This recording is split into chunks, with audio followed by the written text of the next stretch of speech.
Un gusto enorme poder compartir con ustedes en el último culto del año. Así que es hermoso poder verles en esta mañana.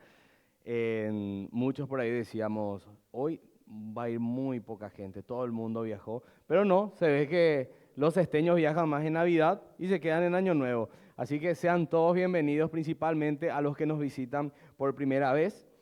Y nos pone contentos porque comenzamos el 2025 estudiando su palabra y vamos a terminar con el último culto estudiando la serie de Hebreos. Seguimos estudiando su palabra y vamos a estudiar su palabra el resto de nuestras vidas y podemos glorificar al Señor por su fidelidad. Y realmente, hermanos, estoy seguro que todos podemos decir, hasta aquí nos ayudó el Señor.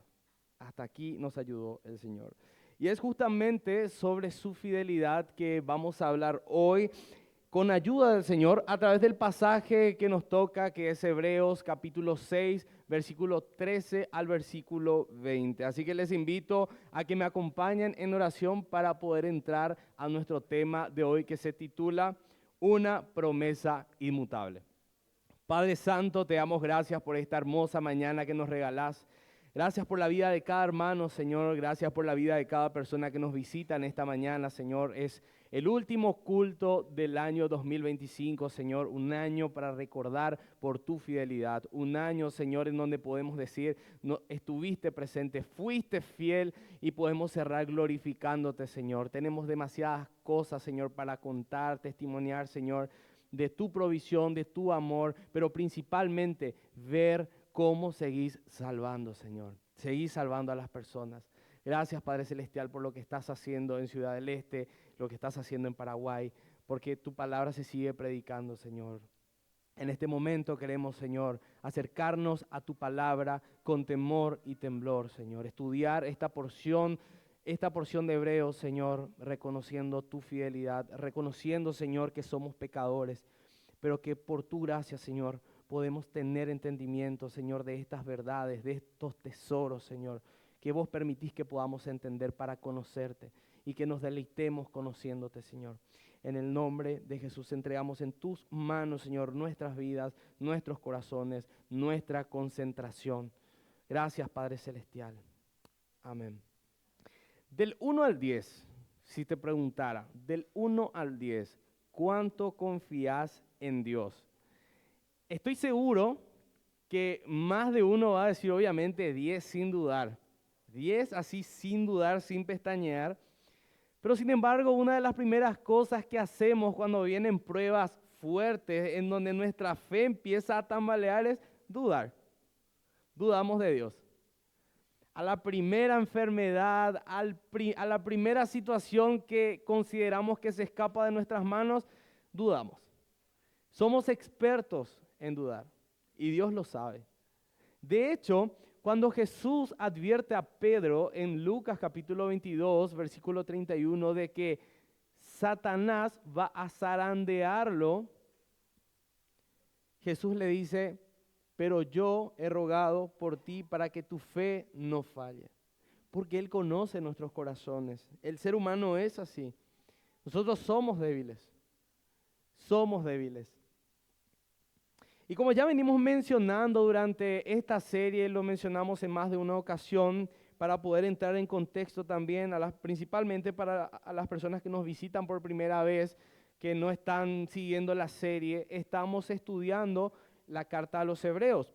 Y es algo muy importante entender que en esta carta el autor, que no sabemos quién es, se dirige a un público judío que está sufriendo persecución.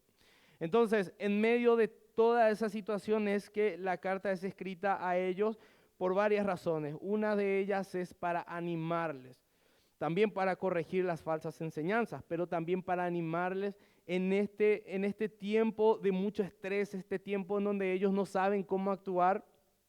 Y vemos algunas correcciones de ciertas falsas enseñanzas que se estaban metiendo dentro de la iglesia y que los hermanos estaban creyendo e inclinándose hacia esas cosas. Sin embargo, en este caso, en el capítulo 6 de Hebreos vamos a ver algo muy interesante acerca de la fidelidad de Dios y de su promesa.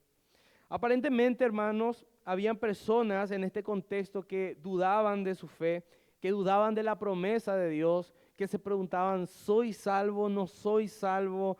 Estaban en una situación incómoda en la que probablemente los mismos líderes en ese momento, en ese contexto, no sabían cómo solucionar. Es por eso que los de afuera empezaban a ayudar y mandaban cartas para poder solucionar esos problemas. Es por eso que el autor, inspirado por el Espíritu Santo, nos deja esta hermosa porción que vamos a estudiar hoy y nos recuerda la promesa inmutable de Dios. ¿Qué significa inmutable? Inmutable es algo que no cambia, que no se mueve. Y si Dios prometió algo, Él lo va a cumplir, porque Él no es hombre para mentir. Él es Dios y es fiel. Y aparte de todo eso, también podemos ver en este capítulo cómo el Señor muestra ese deseo de que la iglesia recuerde su promesa para que de esa manera cada uno de nosotros podamos tener esa esperanza que no lo tiene cualquiera, esa esperanza que solo lo tenemos los hijos de Dios. Así que les pido que me acompañen a Hebreos capítulo 6, versículo 13 al 20.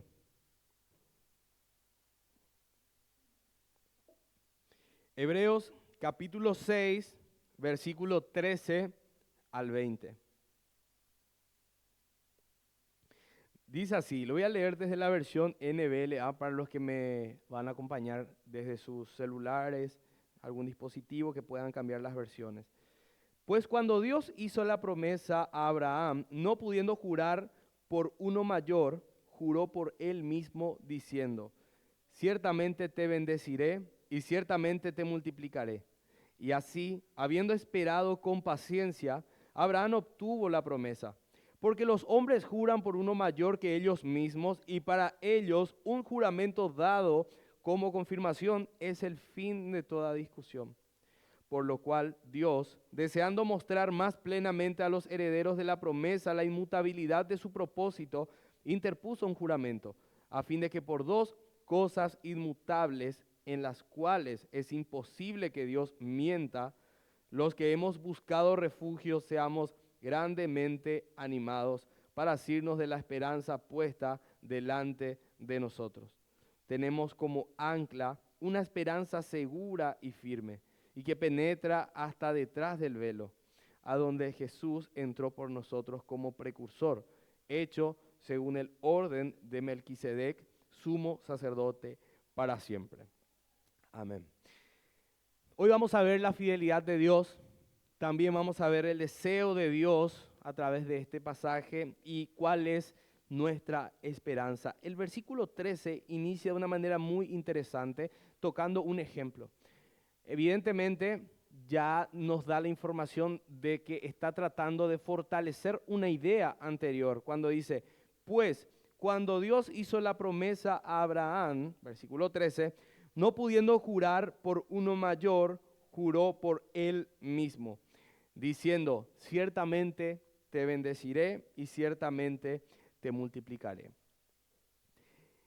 El autor está intentando mostrar el carácter fiel de Dios y el peso que tiene su palabra.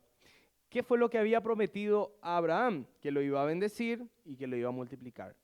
La primera vez que vemos la promesa en la Biblia es en Génesis capítulo 15. Les invito a que me acompañen a Génesis 15, versículo 5.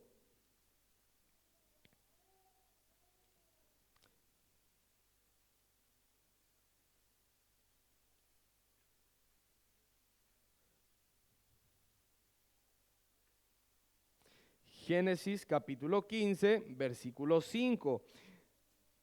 Dice, voy a leer desde el versículo 4.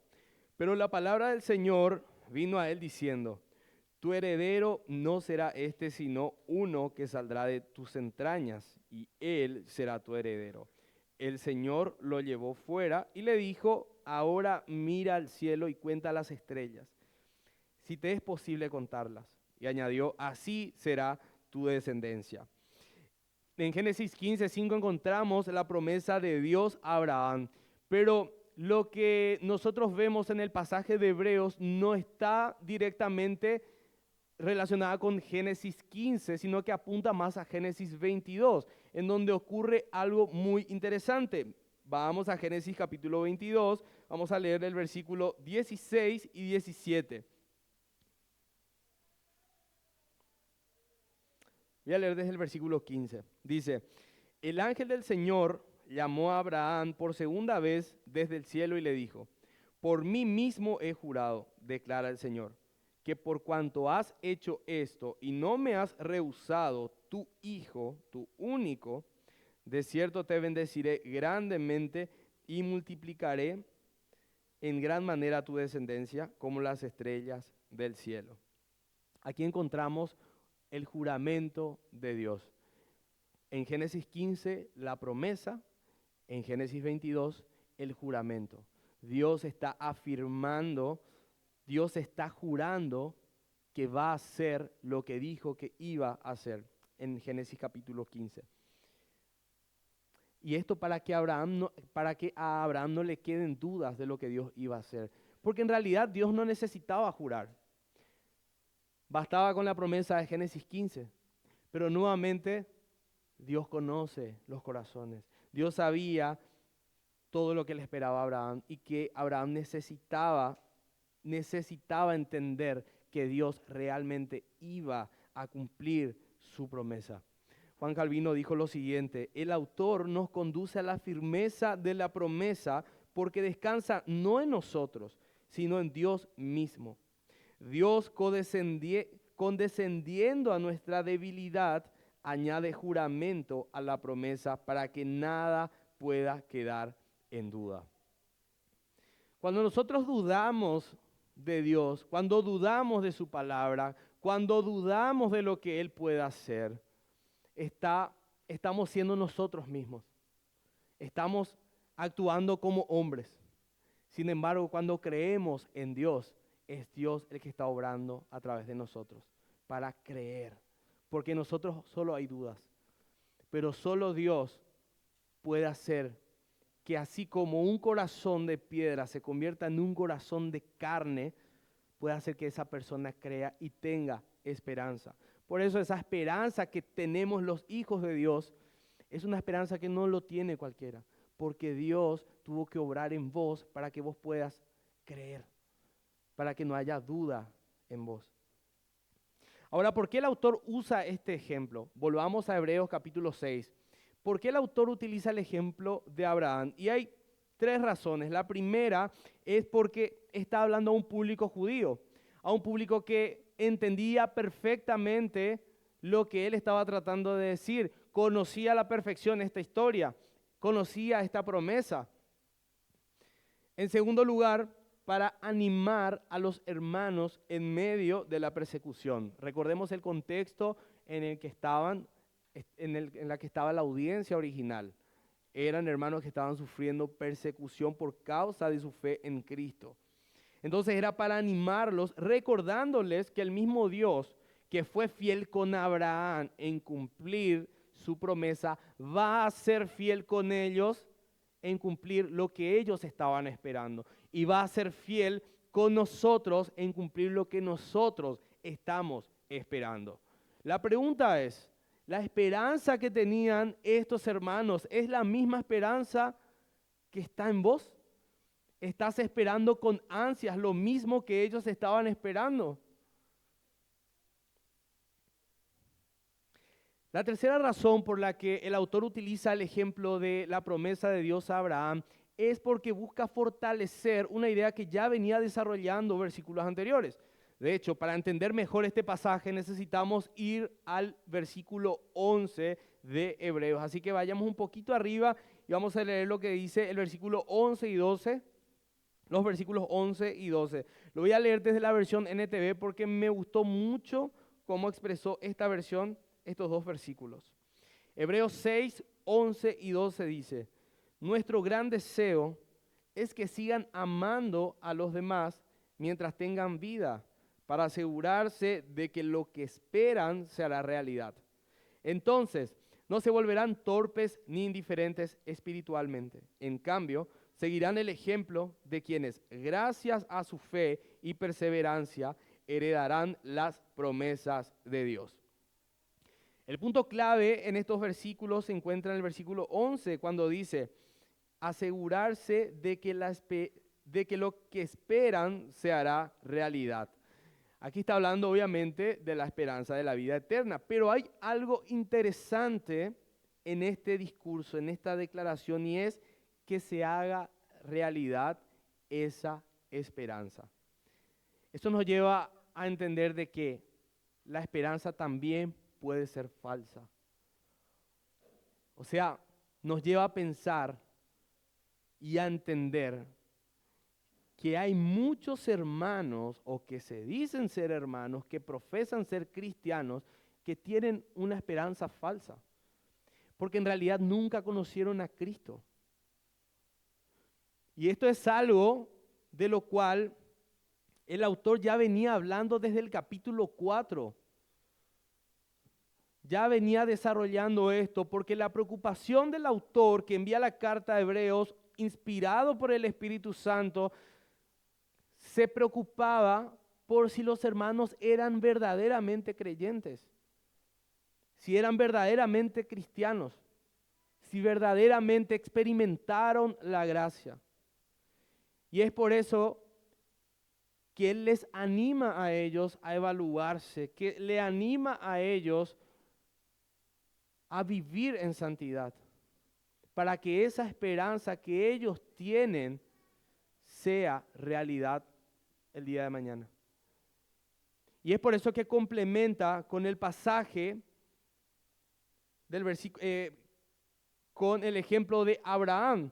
¿Por qué? Porque si ellos realmente creen en esa esperanza va a ser realidad. ¿Por qué?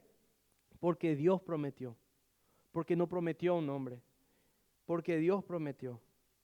Y es interesante, hermanos, porque en el capítulo 4 también compara con los israelitas que salieron de Egipto pero que no conocieron la tierra prometida.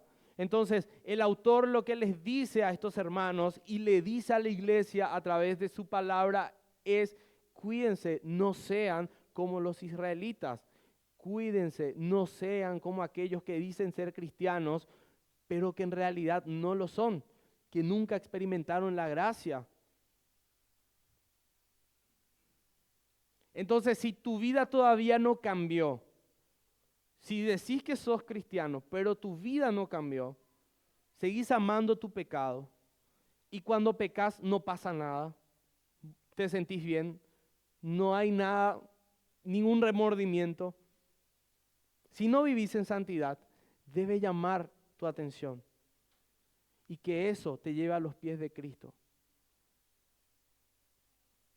No seamos como aquellas personas que Jesús menciona en Mateo 7, 21, 23, que dice: no todo el que me dice Señor, Señor entrará en el reino de los cielos, sino el que hace la voluntad de mi Padre que está en los cielos. Muchos me dirán en aquel día: Señor, Señor, ¿no profetizamos en tu nombre? Y en tu nombre echamos fuera demonios, y en tu nombre hicimos muchos milagros. Entonces les declararé: jamás los conocí, apártense de mí los que practican la iniquidad. Entonces el Señor nos llama a evaluarnos, a saber si realmente experimentamos la gracia, de estar seguros de que esa esperanza va a ser realidad de nosotros, hermanos.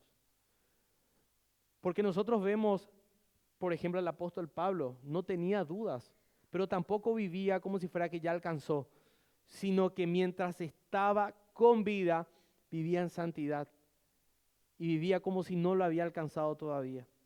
Ese debe ser nuestro carácter. Así debemos conducirnos en este mundo. Y para poder creer, necesitamos primeramente confiar en esa promesa inmutable del Señor, que es la bendición por medio de Cristo Jesús. Recién ahí podremos identificarnos con lo que dice Hebreos capítulo 6, versículo 12, que leímos recién, que dice: entonces no se volverán torpes ni indiferentes espiritualmente. En cambio, seguirán el ejemplo de quienes, gracias a su fe y perseverancia, heredarán las promesas de Dios. el Señor nos muestra dos cosas que pueden pasar con una persona que se considera cristiana, pero que en realidad no lo es. Primero, se vuelve torpe y segundo, se vuelve indiferente espiritualmente. Son dos características. Porque nunca experimentó la gracia. Entonces con el tiempo se vuelve indiferente. Indiferente a todo lo que en teoría en algún momento experimentó. No tienen la fe de Abraham. Entonces esa misma preocupación del autor por una conversión genuina de parte de los hermanos es la preocupación que todos tenemos hoy en día, los pastores. Y debe ser algo que nos confronte, hermanos. Debe ser algo que nos confronte y que nos lleve cada día a vivir como si todavía no alcanzamos. Así como el apóstol Pablo. Dice los versículos 15 y 16, avancemos con nuestro pasaje. Y así, habiendo esperado con paciencia, Abraham obtuvo la promesa que los hombres juran por uno mayor que ellos mismos, y para ellos un juramento dado como confirmación es el fin de toda discusión. Abraham pudo experimentar la gracia por medio de la fe en Dios y su promesa, porque esa promesa apuntaba a Cristo. Esa promesa estaba llena del Mesías. El apóstol Pablo, de hecho, lo dice esto, hace como un comentario de lo que ocurrió en Génesis en Gálatas capítulo 3, versículos 16 al 18. Les pido que me acompañen. Gálatas capítulo 3, versículo 16 al 18.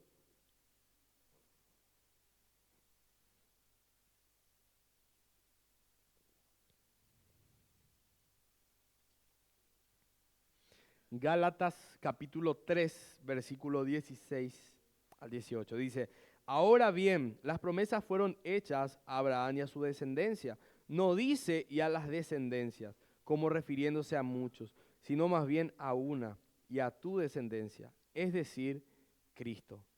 Lo que digo es esto, la ley que vino 430 años más tarde no invalida el pacto ratificado anteriormente por Dios como para anular la promesa. Porque si la herencia depende de una ley, ya no depende de una promesa, pero Dios se la concedió a Abraham por medio de una promesa. Dios cumplió su promesa con Abraham porque Él es fiel y juró por sí mismo porque no hay nadie por quien jurar. Si vos haces un juramento, probablemente jurás por alguien más, por alguien de mayor autoridad. Cuando una persona está en un juzgado y tiene que declarar, vemos por ejemplo en las películas que jura delante de la Biblia. Hay personas que juran siempre por alguien superior para demostrar de que ese juramento, esa promesa se va a cumplir. Pero Dios no. Porque Dios es soberano. Dios no necesita jurar por nadie más. Él juró por Él mismo. Dios juró por Él mismo para mostrar de esa manera de que esa promesa se iba a hacer realidad. La promesa de que todas las naciones de la tierra serían bendecidas por medio de la descendencia de Abraham. Y como dice Gálatas, no habla de sus descendencias, hablaba de su descendencia en plural. Iba a haber un descendiente de Abraham que iba a marcar la diferencia y ese descendiente fue Jesús. Ese descendiente fue el que murió en la cruz por nosotros y por quien hoy podemos tener esa esperanza y sabemos que esa esperanza va a ser real porque Dios así lo prometió. Él juró por sí mismo demostrando que no hay nada sobre él y nada más grande que él, pero también nos reveló un deseo detrás de esto. Hay un deseo de parte de Dios de que el cristiano, como dice acá en hebreo, de que los herederos, los hijos herederos de su promesa puedan descansar. El deseo de Dios se encuentra en el versículo 17 y 18 y tiene que ver con nuestro segundo punto. Dice, por lo cual, versículo 17, deseando mostrar más plenamente a los herederos de la promesa la inmutabilidad de su propósito interpuso un juramento, a fin de que por dos cosas inmutables, en las cuales es imposible que Dios mienta, los que hemos buscado refugio seamos grandemente animados para asirnos de la esperanza puesta delante de nosotros. Dios hizo una promesa y sobre esa promesa un juramento. Esas son las dos cosas inmutables que habla que habla nuestro pasaje. La promesa y el juramento sobre esa promesa. Y Dios prometió que Cristo iba a venir, Cristo vino. Dios prometió que Él iba a venir, Él cumplió, Él es fiel. Y si eso se cumplió, hermanos, esa esperanza que nos espera también se va a cumplir. John Owen dijo, Dios no puede mentir. Y como si eso no bastara, ha jurado también. Así toda posibilidad de duda es destruida. La fe descansa no solo en la promesa, sino en el juramento del Dios inmutable. Para los hermanos de esa época, y es muy importante poder entender cómo la audiencia original entendía esto, para los hermanos era un alivio escuchar esto. Para los hermanos entender de que esa esperanza no era en vano, era hermoso. Porque muchos de ellos estaban siendo perseguidos a muerte. La carta a los hebreos no menciona que ellos estaban siendo asesinados hasta ese momento, pero que sí estaban pasando por duras persecuciones por causa de su fe en Cristo. Entonces para ellos era un consuelo. Y para nosotros hoy en día debería ser también un consuelo. Debería ser la mayor esperanza que tenemos. Si miramos atrás, todo el 2025, ¿cuál fue la mayor esperanza que vos tuviste? ¿Será que la esperanza de la vida eterna estuvo entre las primeras, o fue la primera, o fue la única y la más importante? Para nosotros también tiene que ser un consuelo. El deseo de Dios es que a través de estas dos cosas inmutables, de su promesa y su juramento, nosotros como iglesia podamos tener esperanza, podamos tener ánimo, principalmente cuando nuestra fe está siendo quebrantada. Es más fácil entender esto cuando tu fe está siendo quebrantada o cuando estás siendo zarandeado como lo fue Pedro. Es más fácil entender en ese momento. Pero cuando consideras que todo te está yendo bien, entonces muchas veces olvidamos esa esperanza. No la tenemos presente. Esa esperanza tiene que ser tu día a día. Esa esperanza es lo que tenés que predicar en tu casa, transmitir a tus hijos. Que si tus hijos digan, ¿cuál es la esperanza de papá? La vida eterna. Todo el tiempo hablaba de eso.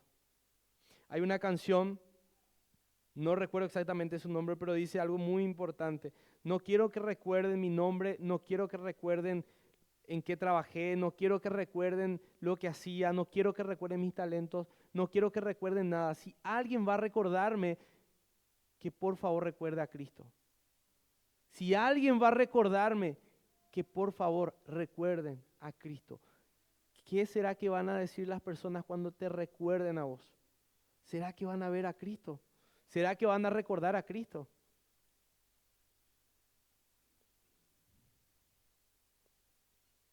Saber que el Señor nos espera, saber que hay una eternidad para nosotros, saber que no hay una condenación eterna para nosotros tiene que ser un alivio enorme. Y eso, hermanos, tiene que hacer que nosotros vivamos confiadamente en este mundo. Porque cuando no tenemos la esperanza correcta, somos arrastrados por cualquier cosa. La tasa de suicidio, altísima. La tasa de inmoralidad, altísima. La tasa de estrés, altísima. Y muchas veces, son cristianos también los que están pasando por esas situaciones de estrés, esas situaciones de la vida, porque no tienen presente esa esperanza. No que no tengan la esperanza, sino que no tienen presente esa esperanza en su día a día. Es necesario recordar cada día, hermanos, cada día. Por eso es que debemos predicarnos el Evangelio todos los días. Por eso, hermanos, porque este mundo nos va a pasar encima. Somos muy débiles. El problema es que a veces nos creemos demasiado fuertes, no que nos creamos débiles, nos creemos muy fuertes y creemos que un día sin arrodillarnos a orar al Señor, sin estudiar su palabra, sin buscar a Dios un solo día, creemos que no va a pasar nada, pero tiene un impacto espiritual, tiene un impacto porque el mundo va a ser más fuerte cuando no estamos aferrados a Cristo, cuando no estamos aferrados a Él. Y esa esperanza muchas veces va a salir de nuestro enfoque. No vamos a tener esa esperanza presente y nos vamos a ahogar. Por otro lado, tenemos que entender también, hermanos, que Dios no es alguien que se desentiende de nuestro sufrimiento. Dios está presente, Dios sabe, Él ama a sus hijos y nos recuerda a través de su palabra que Él es fiel y esto debe darnos esperanza en cualquier situación. La iglesia tiene una esperanza firme, pero también una esperanza segura. Así que, hermanos, no tenemos de qué preocuparnos en este mundo, porque nos espera una vida eterna con el Señor. Ahora, ¿cuál debe ser la actitud correcta con relación a esta verdad? ¿Cómo el cristiano debe responder a esto en el día a día? Vayamos al versículo 19 y versículo 20, los últimos dos versículos de nuestro pasaje.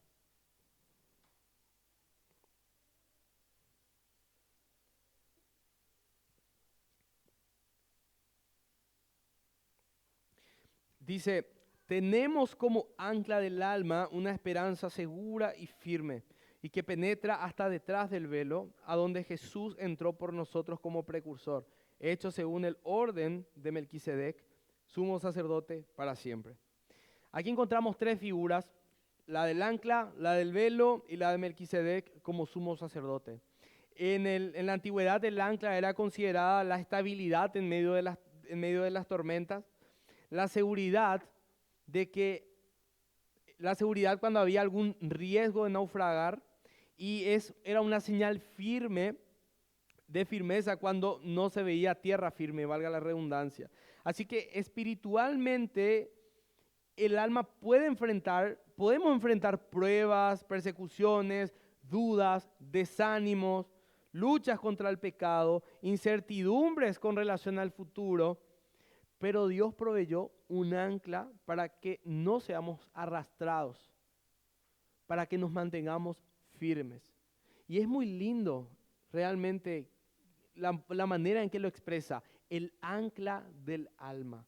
Es como un consuelo, es como algo que se escapa de nuestras manos, pero ahí está. La situación se escapa de nuestras manos, el mundo se nos va a venir por debajo, pero ahí está nuestra ancla, firme y segura. Dios proveyó esa ancla, que es la esperanza basada en la promesa de Dios en Cristo. Entonces, esa esperanza es firme como el ancla para el barco. Esa esperanza es firme para nosotros.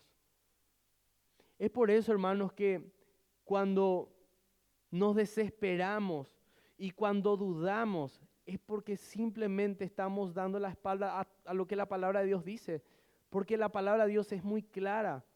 No tenemos de qué preocuparnos.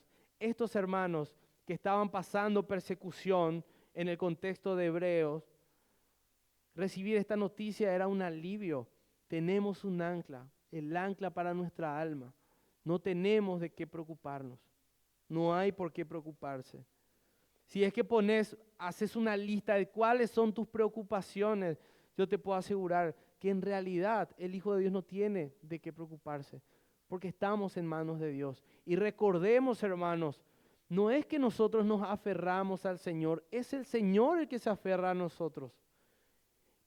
Porque no está nada en nuestras manos, todo se escapa de nuestras manos. No tenemos de qué preocuparnos. Fijemos nuestros ojos en Jesús y que esa esperanza sea día a día lo que nos motive. Ahora, ¿por qué esta esperanza es segura? Es segura porque no descansa en nosotros. No descansa en nuestros sentimientos, no descansa en nuestra fidelidad, no descansa en nuestras obras, no descansa en nuestra fuerza espiritual, no depende de nosotros. Es firme y segura porque descansa en el carácter inmutable de Dios, un carácter que no se mueve, que no cambia. Descansa en sus promesas, descansa en su juramento y descansa en la obra de Cristo. Entonces esa seguridad no está en nosotros, está en Dios. Y gloria a Dios por eso. Porque si dependiera de nosotros, iba a ser un desastre. Gloria a Dios porque depende de Él. La siguiente figura es la del velo. Dice, tenemos como ancla del alma una esperanza segura y firme y que penetra hasta detrás del velo, a donde Jesús entró por nosotros como precursor. Sabemos que en el Antiguo Testamento el velo era lo que separaba al pueblo del lugar santísimo y ahí se encontraba la presencia de Dios en el tabernáculo. Y solamente el sumo sacerdote y una vez al año podía entrar en ese lugar. Pero ahora Cristo entró dentro del velo, Cristo entró dentro de la mismísima presencia de Dios, cosa que nosotros no podíamos hacer, y Él es nuestro representante. Que Él sea nuestro precursor, y es muy interesante porque es la única vez que se utiliza esta palabra en todo el Nuevo Testamento. En todo el Nuevo Testamento viene de la palabra pródromos y significa alguien que va adelante, y en este caso Él hizo algo que nadie podía hacer. Él vivió la vida perfecta que nosotros no pudimos vivir. Él es precursor en todo.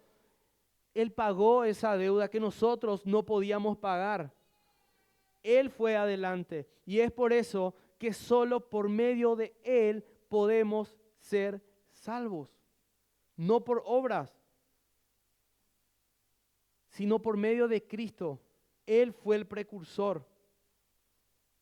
Él fue el único que pudo aplacar toda la ira de Dios que estaba sobre nosotros, porque nosotros no podíamos.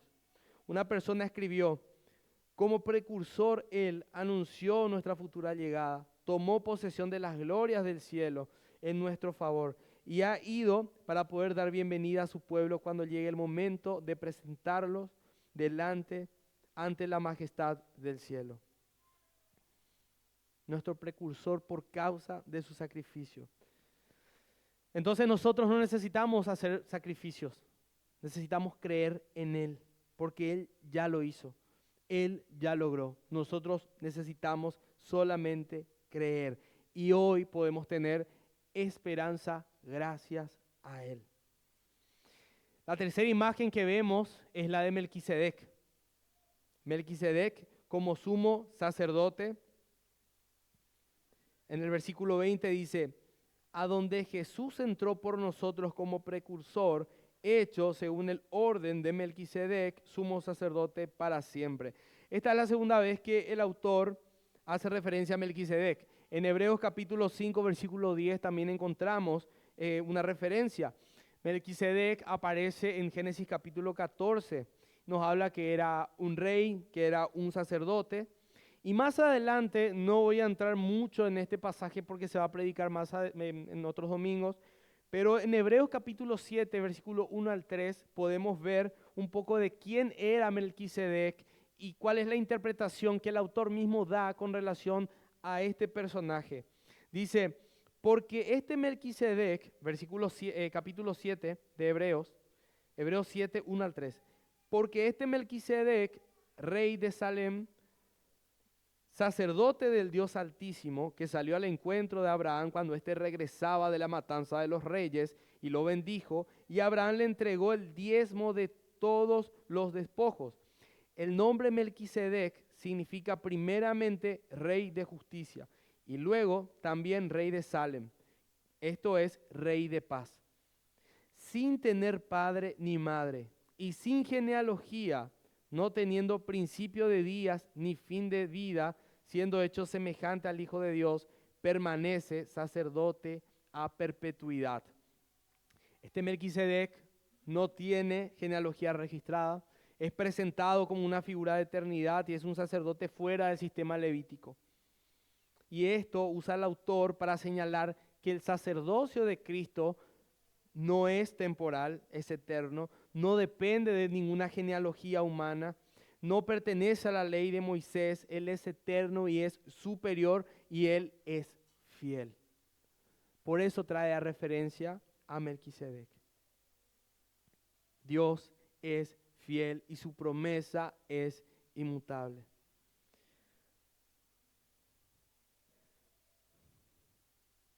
La situación de los hermanos que recibieron esta carta, ellos estaban sufriendo, ellos sentían que su fe estaba siendo abandonada. Tal vez nosotros nunca sentimos eso que ellos sentían en ese momento, porque vivimos en un país más libre, sin esa persecución por nuestras creencias, por nuestra fe en Cristo. Sin embargo, ellos sí, su fe estaba siendo desafiada. Ellos necesitaban escuchar esto. Muchos querían hasta volver al judaísmo. Entonces el autor de Hebreo afirma, ustedes no dependen de sacerdotes humanos porque su esperanza descansa en un sumo sacerdote eterno. El sacrificio de Cristo fue eficaz para que hoy nosotros podamos confiar en la promesa de Dios y tener la esperanza de vida eterna. Es triste ver que hay personas que buscan agradar a Dios con sus obras, queriendo ganarse esa salvación. Voy a donar esto, voy a hacer esto, cuando en realidad el Señor dice todo eso es como trapo de inmundicia. Es solo por medio de Cristo. Y si venís por primera vez hoy o escuchás el Evangelio por primera vez hoy, quiero decirte, es solo por medio de Cristo. La salvación es solo por medio de Cristo. Él hizo lo que vos no pudiste hacer, porque sos pecador, porque somos pecadores. Pero Él vivió una vida perfecta y vivió como hombre, porque era completamente Dios, pero completamente hombre. Vivió lo que vos no pudiste vivir y pagó el precio que vos no pudiste pagar. Él es nuestro sumo sacerdote y hoy tenemos esperanza gracias al sacrificio de Cristo. Ahora la pregunta es, ¿esa esperanza es real en vos? ¿Esa esperanza causa algo en vos? Pensar en una vida eterna produce algo en vos.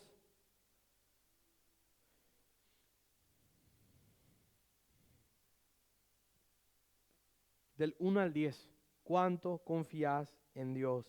¿En dónde está puesta tu esperanza? ¿A quién recurrís cuando tu fe es quebrantada? Hermanos, Dios no va a librarte del sufrimiento. En ningún momento le dice acá a los hermanos que estaban pasando por persecución, el Señor les va a librar, va a venir con un rayo y va a eliminar a todos sus enemigos. No, en absoluto. Tampoco Jesús le dijo a Pedro, yo te voy a librar de Satanás, él no te va a zarandear. No, le dijo, Satanás te va a zarandear. Él te va a zarandear. Pero yo he rogado por ti para que tu fe no falle. Ahí está nuestra seguridad. Sufrimientos van a haber. Tu fe va a ser quebrantada, va a ser quebrantada. Pero hermanos, si tu fe y tu esperanza no está en Cristo y en esa vida eterna por medio de Cristo, vas a dudar muy rápido. Y esa es la promesa que debemos mirar. Debemos tener esa misma fe de Abraham. Abraham no vio muchas de las cosas que esperó, pero él tenía fe, sabiendo que Dios era fiel. Nada va a poder separarnos de nuestro Señor. Esa misma esperanza tuvieron los mártires cuando morían, cantando, adorando a Dios. Esa misma esperanza tenía Esteban cuando estaba siendo apedreado, pero él tenía sus ojos puestos en el Señor. Esa debe ser la esperanza cada día de tu vida, la esperanza de la vida eterna. Recordando, hermanos, que lo mejor está por venir. No vivimos ni 100 años, pero ¿dónde vamos a pasar la vida eterna? ¿Dónde está puesta tu esperanza?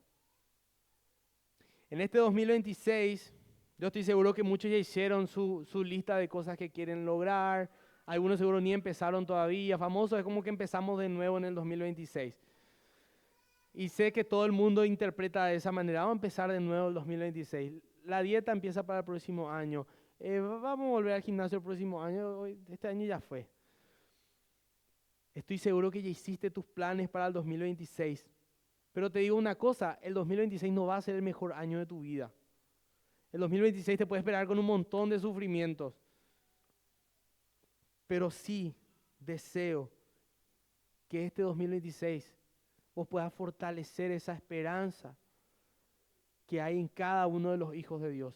Que en este 2026 yo te puedo asegurar que vas a sufrir. En este 2026 yo te puedo asegurar que van a venir un montón de problemas, pero así también te puedo asegurar que Dios va a ser fiel contigo también en el 2026. Gloria a Dios por su fidelidad. Sigamos confiando en Él y aferrándonos a su palabra, creyendo en sus promesas, creciendo en santidad, buscando tener una vida piadosa. Que ese sea tu meta para el 2026. Seguir creyendo en la promesa inmutable de Dios. Padre Celestial, gracias por tu palabra. Gracias, Señor, porque nos fortaleces, porque nos ayudas, Señor, a caminar en esta vida que solo hay, encontramos pecado, que como dice tu palabra misma, Señor, te necesitamos, Señor. Somos pecadores, dudamos de esa esperanza muchas veces. Cuando nuestra fe, Señor, empieza a temblar, cuando nuestra fe comienza, Señor, a ser probada, muchas veces queremos rendirnos y dar la espalda. Pero es ahí en donde tu palabra nos recuerda tu fidelidad, esa promesa inmutable. Si Cristo vino, Él va a volver. Y esa esperanza va a hacerse realidad, Señor. Esa esperanza de la vida eterna.